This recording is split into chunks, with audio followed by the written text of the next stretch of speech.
नमस्कार प्यारे साथियों, स्वागत करते हैं आप लोग का अपने इस सक्सेस वे चैनल पर।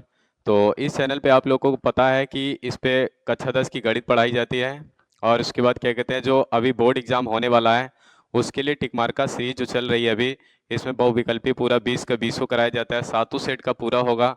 और जिसमें अभी हम लोग सेट नंबर यहाँ पे चौथा है, जिसका पार्ट नंबर 2 है। पार्ट 1 में हम आप लोग को 1 से 10 तक के क्वेश्चन करा चुके हैं, ये पार्ट 2 है।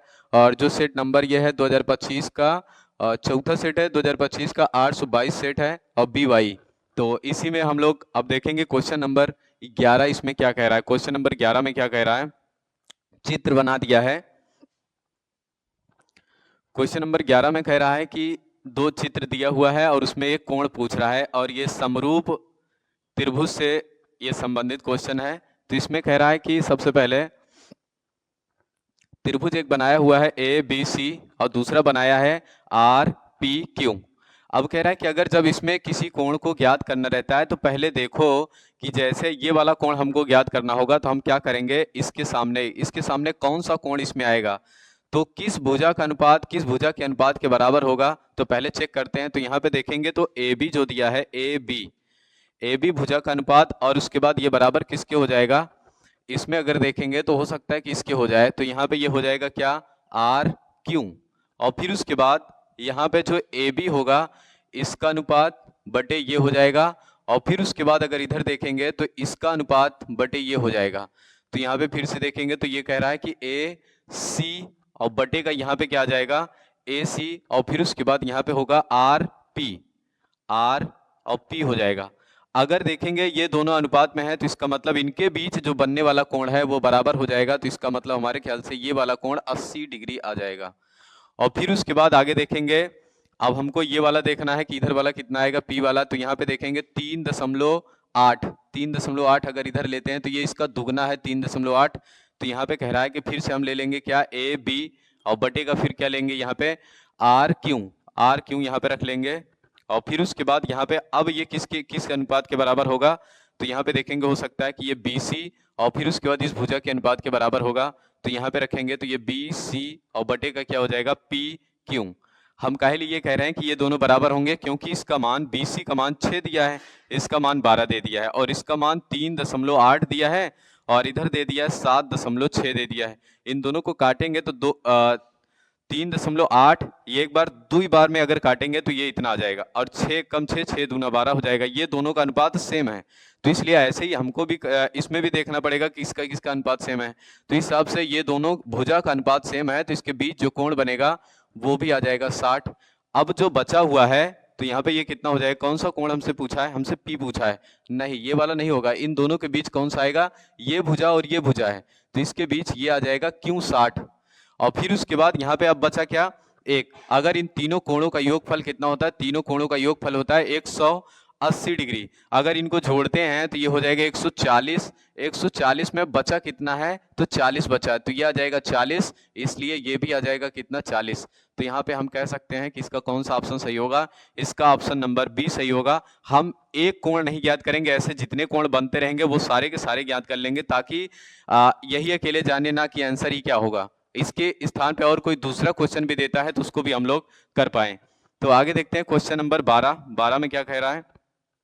12 में कह रहा है कि वर्ग अंतराल दिया हुआ है और उसके बाद इसमें पूछेगा कि माध्यिका वर्ग क्या होगा।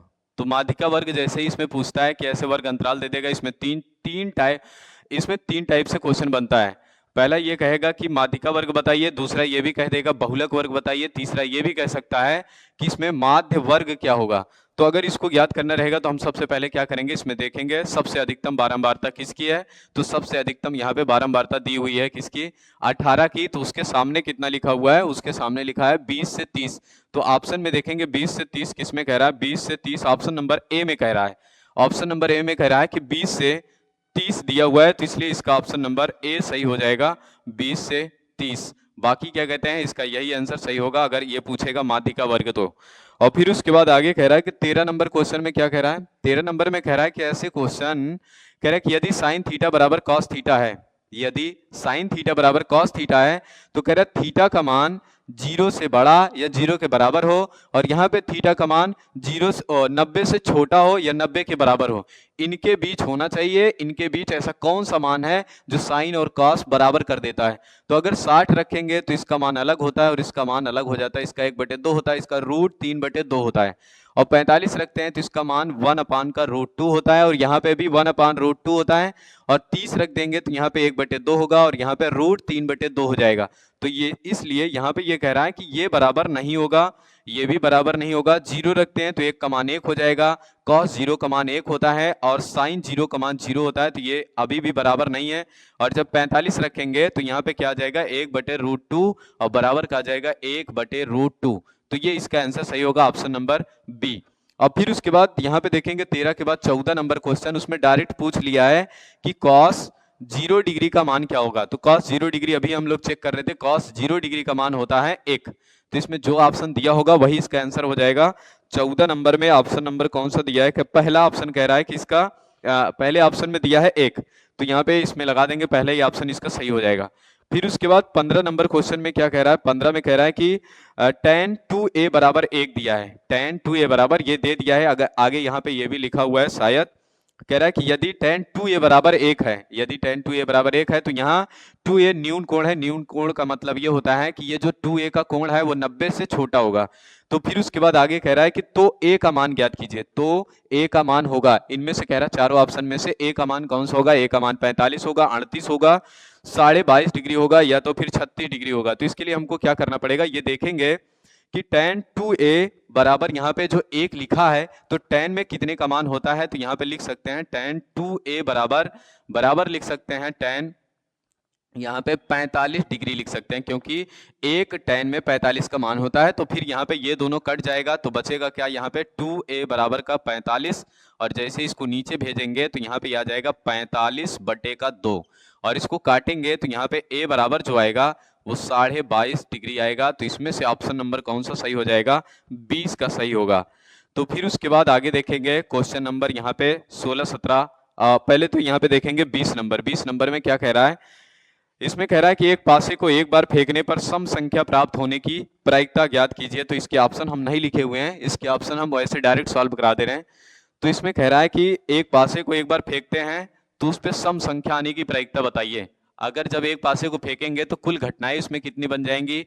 2 पासे को एक साथ फेंकते हैं तो कुल घटना कितनी बनती है? 3 पासे को एक साथ फेंकते हैं तो कुल घटना कितनी बनती है? तो यहाँ पे देखेंगे एक पासे को जब एक बार फेंकेंगे तो कुल घटना बनती है, या तो उस पे 1 आएगा, या 2 आएगा, या 3 आएगा, या 4 आ जाएगा, या 5, या फिर 6 आएगा। और इसकी अगर कुल घटना की बात करें तो यहाँ पे लिख सकते हैं, इसको लिख सकते हैं कुल घटना। कुल घटना यहाँ पे लिखेंगे और बराबर कर देंगे तो यहाँ पे कुल घटना आ जाएगी 6। तो इसमें कह रहा है कि सम संख्या कितनी है, तो सम संख्या ये 2 हो जाएगी, और 4 हो जाएगा, और यहाँ पे 6 हो जाएगी। तो ये 1 2 3 सम संख्याएं हैं, टोटल घटना कितनी होती? 6। इसको रख के अगर हल कर देंगे तो ये आ जाएगा 1/2। तो यहाँ पे ये कौन सा ऑप्शन इसका सही होगा? इसमें ऑप्शन नहीं लिखे हैं। तो पहला ऑप्शन कह रहा है 1/4 होगा, दूसरा कह रहा है 1/3 होगा, तीसरा कह रहा है 1/2 होगा, चौथा कह रहा है 1/6 होगा। तो इसमें ऑप्शन नंबर 3 सही होगा। तो अब आगे देखेंगे हम क्वेश्चन नंबर, आइए देखते हैं क्वेश्चन नंबर 17। इसमें क्या कह रहा है, कह रहा है कि किसी बारंबारता बंटन के माध्य और माध्यिका क्रमशः ये दिया हुआ है 26.1 और 25.8, तो बहुलक का मान होगा। इसमें पूछ रहा है बहुलक का मान क्या होगा, तो इसके लिए एक सूत्र याद कर लेना। ये कभी कभी डायरेक्ट सूत्र ही पूछ लेता है कि इसका सूत्र क्या होगा। यही ऑप्शन में दिया रहेगा, 4 ऑप्शन में, इसको आगे कर देगा और इसको इधर कर देगा, तो इसको याद करना। और उसके बाद क्या कहते हैं, जल्दी से इसको टिक कर सकते हैं। आगे कह रहा है कि इसमें बहुलक बराबर 3, माध्यक दिया है, यहाँ पे इसका माध्यक मतलब माध्यिका, तो यहाँ पे ये हो जाएगा, इसका मान दिया है 25.8, माइनस दिया है 2, और फिर माध्य का मान दे दिया है कितना, 26.1। अब इनका गुणा कराएंगे तो ये बहुलक पूछा ही है, 8 त्रिक 24 हो जाएगा दशमलव, और फिर उसके बाद यहाँ पे 5 3 15, 15 2 17 हो जाएगा, 3 दूना 6, 6 7 हो जाएगा, और फिर उसके बाद माइनस कर देंगे तो यहाँ पे हो जाएगा 2, और 6 दूना 12, तो यहाँ पे हो जाएगा 2, 2 दूना 4, 1 5 हो जाएगा। इसमें घटा देते हैं तो इसको जब घटाएंगे तो यहाँ पे 2 आ जाएगा, और यहाँ पे 5 आ जाएगा, और यहाँ भी कितना आ जाएगा, इसके बाद 2 आ जाएगा। तो 25.2 कौन सा ऑप्शन सही है? 25.2 इसमें देखेंगे तो ऑप्शन नंबर सी इसका सही है। तो इसी तरीके से रख के हल करेंगे तो ज्यादा सही रहेगा और आंसर गलत नहीं होगा। तो आइए देखते हैं फिर क्वेश्चन नंबर इसमें क्या कह रहा है, 16। तो हम लोग इसको आगे पीछे लिख दिए हैं क्योंकि मतलब क्या कहते हैं, क्वेश्चन जो ज्यादा सही रहेगा उसको ऊपर रख दिए हैं। तो आगे इसमें इसको मिटाते हैं। फिर उसके बाद आगे कह रहा है 16 नंबर में दो समीकरण दिया है, अगर सूत्र आपको पता रहे, समीकरण क्या कहें, त्रिकोणमिति के मान दिए हुए हैं, अगर इसके सूत्र आपको पता रहेंगे तो इसको सवाल को जल्दी से हल कर सकते हैं और गलत नहीं होगा। तो इसमें कह रहा है कि हम लोग इसके स्थान पे क्या लिख सकते हैं, ये कह रहा है कि इधर लिखा है सेक ए प्लस का tan ए और फिर उसके बाद दूसरे कोष्टक में 1 माइनस का साइन ए लिखा हुआ है। तो इसमें क्या कह रहा है कि इसका मान क्या होगा। अब इसके आगे कुछ दिया नहीं है कि साइन ए बराबर ये रखो, कॉस ए बराबर, ये सब कुछ नहीं दिया है। तो इसमें क्या करेंगे हम, सेक ए बराबर क्या लिख सकते हैं, तो सेक ए बराबर हमको पता है 1/cos ए होता है। और फिर उसके बाद प्लस का tan के स्थान पे क्या लिख सकते हैं, तो साइन ए और बटे का क्या हो जाएगा, कॉस ए। और फिर उसके बाद दूसरे कोष्टक में लिखेंगे तो दूसरे कोष्टक में होता है 1 का ये लिखा है साइन ए, बस इससे ज्यादा कुछ भी नहीं लिखा है। इसको सॉल्व करेंगे, ये कई बार सवाल 2 नंबर में लघु उत्तरी में भी आ चुकी है। तो क्या करेंगे, इसको पहले यहाँ पे एलसीएम लेंगे, तो ये दोनों जब सेम रहता है तो एक बार लिख लेते हैं और उसके बाद ऊपर वाला प्लस रहेगा तो प्लस करेंगे, माइनस रहेगा तो माइनस कर देंगे। तो यहाँ पे प्लस लिखा हुआ है तो इस तरीके से लिख लेंगे, साइन ए हो जाएगा।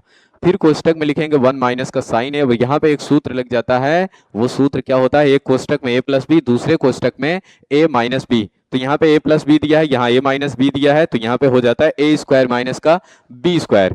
तो यहाँ पे जो कि सूत्र ये कहता है a square minus B square बराबर होता है एक कोष्टक में a प्लस बी, दूसरे कोष्टक में होता है a माइनस का b। तो ये वाला लिखा रहेगा तो ये लिखेंगे, इसकी ये लिखा रहेगा, इसकी जरूरत रहेगी तो ये लिखेंगे। तो इसमें कह रहा है जब यहाँ पे हो जाएगा 1 का स्क्वायर माइनस साइन स्क्वायर ए और बटे का क्या हो जाएगा, कॉस ए दिया है इसमें। तो इसके बराबर हमको पता है सूत्र क्या होता है, 1 माइनस साइन स्क्वायर ए बराबर होता है कॉस स्क्वायर ए। तो यहाँ पे लिख सकते हैं कॉस स्क्वायर ए और बटे का हो जाएगा कॉस ए। और इन दोनों को जब काटेंगे तो नीचे कॉस ए एक बार है, यहाँ पे 2 बार है, ये कटेगा तो ऊपर बच जाएगा कॉस ए, यही इसका आंसर होगा। तो यहाँ पे देखते हैं कौन सा ऑप्शन कह रहा है, cos A, option number D. इसमें कह रहा है कॉस ए, यही इसका आंसर होगा। अब देखेंगे इसमें कह रहा है क्या, क्वेश्चन नंबर 18, क्योंकि 17 इसके ऊपर ही हो चुका था। 18 नंबर इसमें क्या कह रहा है कि वर्ग अंतराल दिया, बारंबारता दिया है और फिर से ऐसे ही देने के बाद कह रहा है कि बहुलक वर्ग ज्ञात करो। तो बहुलक वर्ग मतलब होता है, फिर से देखेंगे इसमें बारंबारता किसकी सबसे अधिकतम है। तो इसमें अधिकतम बारंबारता हमको कहाँ दिख रही है, 12 वाले पे। तो यही इसका जो हो जाएगा, इसमें इधर देखेंगे वर्ग अंतराल में यही इसकी क्या हो जाएगी, बहुलक वर्ग इसका हो जाएगा। इसमें देखेंगे कौन सा ऑप्शन कह रहा है, तो इसमें ऑप्शन नंबर डी कह रहा है, जिसमें लिखा है 10 से 15। ये ऑप्शन नंबर इसका डी सही हो जाएगा। बहुलक वर्ग पूछेगा, माध्य वर्ग पूछेगा या माध्यिका वर्ग पूछेगा, तब भी यही देखेंगे किसकी बारंबारता अधिकतम किसकी है, उसी के सामने वर्ग अंतराल में जो मान लिखा रहेगा वही उसका आंसर हो जाएगा। तो ये क्वेश्चन नंबर कौन सा था, 18। अब देखेंगे हम लोग क्वेश्चन नंबर 19। 19 में क्या कह रहा है, तो 19 में कह रहा है कि किसी आयताकार खेत का क्षेत्रफल दे दिया है।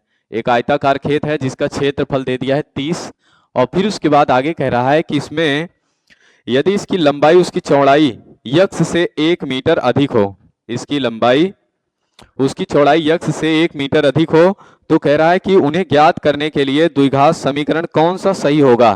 तो इसमें 4 द्विघात समीकरण लिखा हुआ है, हम लोग इसके डायरेक्ट आंसर हम ढूंढते हैं, ये टिक मारने की जरूरत नहीं पड़ेगी, तो मतलब अपने से देख लेना। इसमें कह रहा है कि सबसे पहले हम देखेंगे इसकी लंबाई कितना दिया है, कह रहा है कि यदि इसकी लंबाई उसकी चौड़ाई से यक्ष से 1 मीटर अधिक है, तो पहले तो हम क्या लिख लेंगे, चौड़ाई। तो यहाँ पे इसकी चौड़ाई आ जाएगी क्या, चौड़ाई इसकी हो जाएगी यक्ष। तो यहाँ पे इसकी जो लंबाई हो जाएगी, इसको कह रहा है लंबाई जो है इसकी, इसके चौड़ाई से 1 मीटर अधिक है, तो यक्ष प्लस का 1 हो जाएगा। तो कह रहा है कि अब इसका क्षेत्रफल ज्ञात करने के लिए कौन सा समीकरण की जरूरत पड़ेगी, दोनों का क्षेत्रफल क्या होता है, लंबाई गुणे चौड़ाई, यल गुणे बी कह सकते हैं। तो यहाँ पे ये हो जाएगा यल गुणे बी और इसका मान दे दिया है कितना, 30। इन दोनों का मान यहाँ पे रखेंगे तो ये यक्ष आ जाएगा और यहाँ पे आएगा यक्ष प्लस का 1 हो जाएगा, बराबर के यहाँ 30 हो जाएगा। और इनका अंदर गुणा कराएंगे तो यक्ष स्क्वायर बन जाएगा, इसका यहाँ गुणा कराएंगे तो यक्ष हो जाएगा और ये हो जाएगा 30। इसको इधर ले आएंगे तो यहाँ पे आ जाएगा यक्ष स्क्वायर प्लस का यक्ष माइनस का 30 बराबर का ये 0 आ जाएगा। तो जब इधर कुछ भी नहीं बचेगा, ये इधर आ जाएगा तो इधर 0 बच जाएगा। तो इसमें समीकरण कौन सा सही होगा, तो इसमें समीकरण सही होगा सी वाला। उसमें कह रहा है यक्ष स्क्वायर प्लस का यक्ष माइनस का 30 बराबर का 0। तो तो ये यहां तक इसको पूरा कर देंगे, तो ये देख करके ऑप्शन नंबर सी लगा देंगे इसमें। अब यहाँ पे कह रहा है कि इसमें के 20 क्वेश्चन पूरे हो गए हैं। अब आगे हम अगले मतलब क्या कहते हैं अगले सेट में देखेंगे कि जो इसके और 20 क्वेश्चन हैं, और ये बहुत ही इंपॉर्टेंट क्वेश्चन है क्योंकि इसमें के ज़्यादा से ज़्यादा क्वेश्चन रिपीट होते रहते हैं। अगर आप भी चाहते हैं कि 98 या 95 99 नंबर गणित में लाना, तो आप इस चैनल को सब्सक्राइब कर लें ताकि इसके जो वीडियोज़ हैं वो आप तक जल्द से जल्द पहुँच जाएँ। जैसे